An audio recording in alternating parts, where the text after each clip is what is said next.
నాన్న చనిపోయిన తర్వాత జీవితం మా ఇల్లు మాటలు మరిచిందే.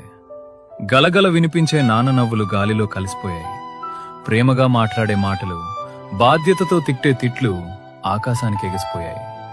ఎప్పుడు ఇంటి ముందు దర్జాగా కనిపించే నాన్న ఇప్పుడు అదే ఇంటి గోడకి ఒక ఫోటోలా వ్రేలాడుతున్నాడు.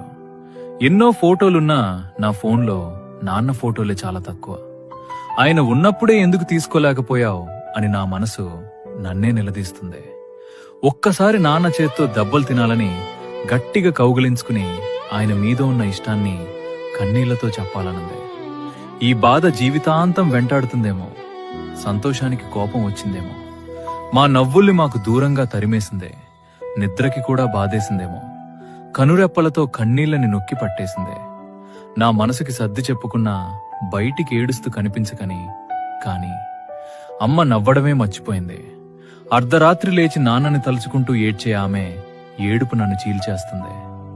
నాన్న ఉన్నప్పుడు ఎంతో ధీమాగా బ్రతికేవాళ్లం, కాని ఇప్పుడు నాన్న లేని పిల్లలు అని దీనంగా చూస్తుంది సమాజం. దినకర్మల తర్వాత చుట్టాలంతా వెళ్లిపోయారు. మా ఇంటి దిక్కు ఎవరు చూడలేదింకా. అప్పుడే అర్థమైంది, నాన్న లేకపోతే గూడు చెదిరిన దిక్కులేని పక్షులమే అని.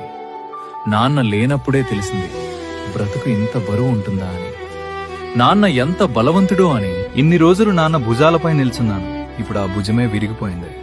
నా కాళ్లపై నిల్చోవడం నేర్పుకోవాలి.